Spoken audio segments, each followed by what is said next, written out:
Bonjour à toutes et à tous. L'année dernière, compte tenu de la Covid-19, c'est en vidéo qu'au nom du conseil municipal, j'étais contraint de vous présenter nos vœux. Cette année, jusqu'au dernier moment, nous espérions pouvoir reprendre notre habitude d'une cérémonie en présentiel au Centre Innovance. Malheureusement, les derniers développements de la pandémie ne nous permettent pas de vous accueillir en toute sécurité. C'est donc à nouveau en vidéo qu'au nom du conseil municipal, je veux vous présenter les réalisations de l'année 2021 et les projets pour l'année 2022. Et en ce début de cérémonie, je souhaite avoir une pensée pour toutes les personnes qui nous ont quittés, mais aussi en cette période de crise sanitaire, souhaiter un prompt rétablissement à tous nos malades et surtout un retour rapide à une situation sanitaire apaisée. Cela nous permettra, je l'espère, d'organiser le traditionnel repas du CCAS prévu pour l'instant fin février. Nos anciens, comme chaque année, ont pu choisir entre ce repas et le colis de Noël distribué par les bénévoles de la commission élargie du CCAS, que je remercie. Organisées par notre animatrice sociale, Pauline, des activités à destination de nos seniors ont pu être programmées malgré la situation sanitaire. C'est ainsi que des interventions régulières ont eu lieu au foyer logement Les Écureuils, telles que la découverte des carnavals du monde, le visionnage de l'œuvre d'Henri Matisse ou encore diverses activités physiques et musicales. Ils ont également pu réaliser des sorties, une croisière sur le canal de Chanaz et la visite du musée de cire à Ars-sur-Formant. À l'occasion d'un déplacement à l'espace 1500 d'Ambérieu-en-Bugey pour le spectacle musical Avant j'étais vieux, ils ont inauguré le minibus communal de 9 places, financé par nos partenaires, qui est désormais accessible à l'ensemble de nos associations. Cette année encore, les multiples décisions gouvernementales liées à la Covid-19 nous ont contraints à réorganiser régulièrement les activités scolaires et périscolaires. Comme l'année dernière, la participation conjointe des enseignants, des parents d'élèves et de l'A3V nous ont permis de nous adapter au mieux en ayant toujours la volonté d'assurer l'éducation de nos enfants en toute sécurité. Dans ce cadre, le Centre Innovance a été maintenu dans sa configuration d'immense réfectoire, permettant d'assurer le service de la cantine dans le respect des protocoles sanitaires. La pandémie ne nous a pas empêchés de réaliser les travaux dans notre école du Toison. Grâce aux aides de l'État au travers du dispositif France Relance, nous avons eu l'opportunité de finaliser l'équipement informatique de l'ensemble des classes élémentaires. Nous avons donc achevé la dotation des classes en ordinateurs et en vidéoprojecteurs et investi dans une nouvelle classe numérique intégrant des tablettes tactiles. Un espace numérique de travail, un ENT, vient compléter l'ensemble de ce dispositif. Le budget pour cette opération est de 26 176 €, dont 18 222 de subventions. Pour 2022, la collectivité répondra à la demande de la maternelle qui souhaite elle aussi pouvoir commencer à travailler avec de nouveaux outils numériques. Comme chaque année, des travaux de peinture ont été réalisés avec 2 classes entièrement rénovées.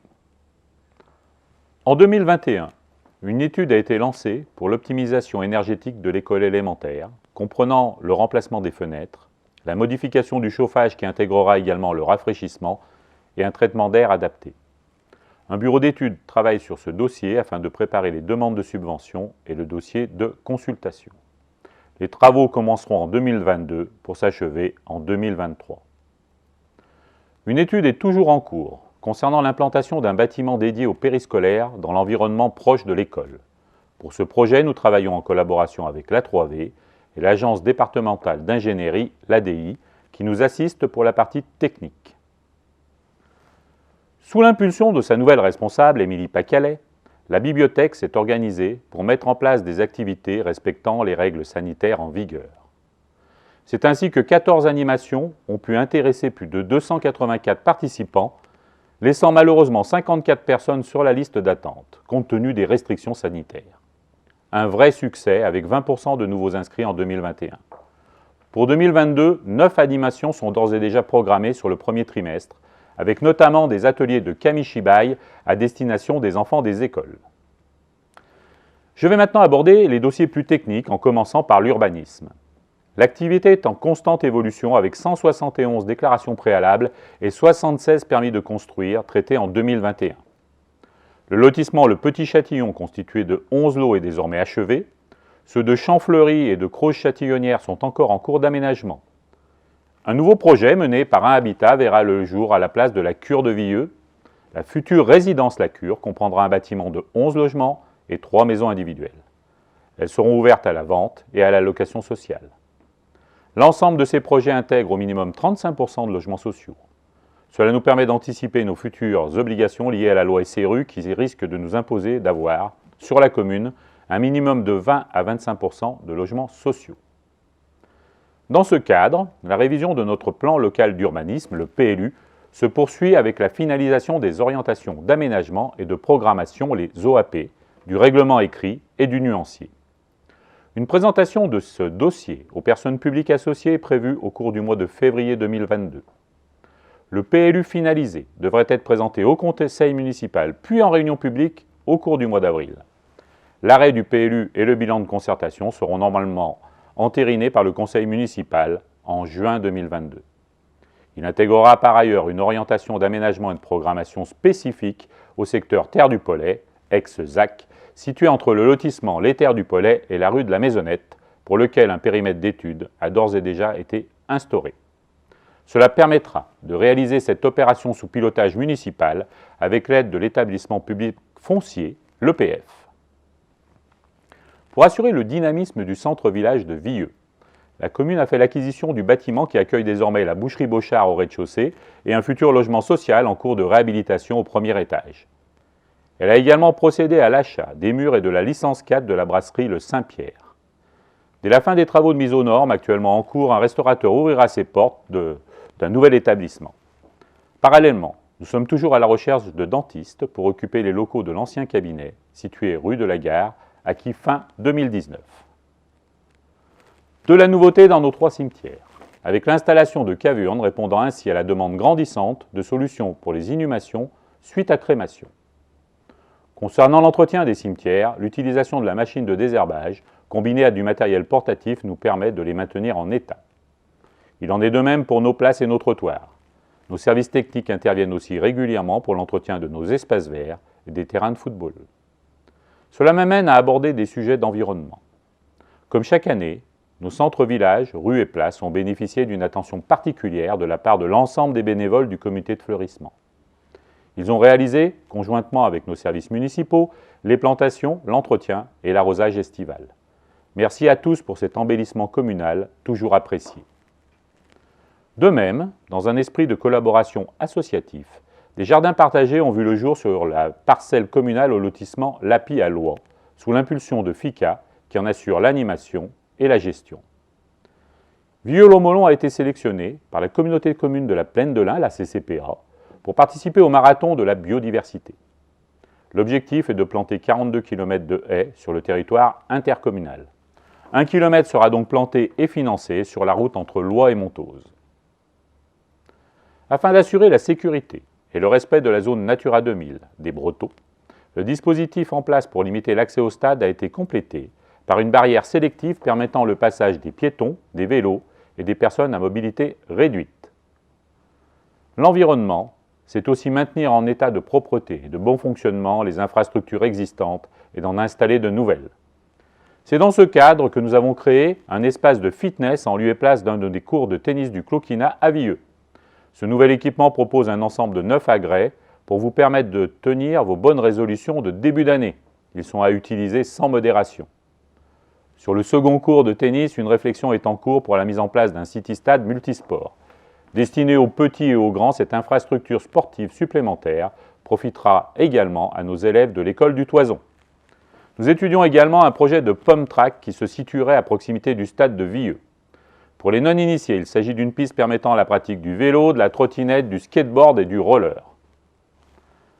Pour le confort de tous et en prévision des futures manifestations qui se dérouleront, je l'espère bientôt au Cloquinat, nous prévoyons d'installer des sanitaires publics, auto-nettoyants et gratuits.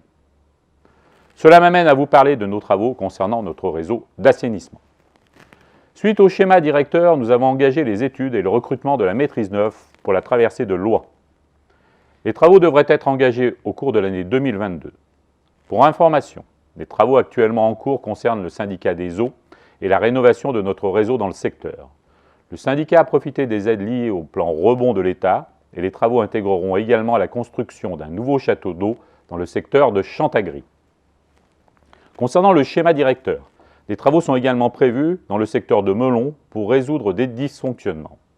Pour faire suite aux gros travaux d'eau et d'assainissement à Loie, nous avions engagé des réunions publiques concernant l'aménagement et la mobilité de la rue Royale et son environnement.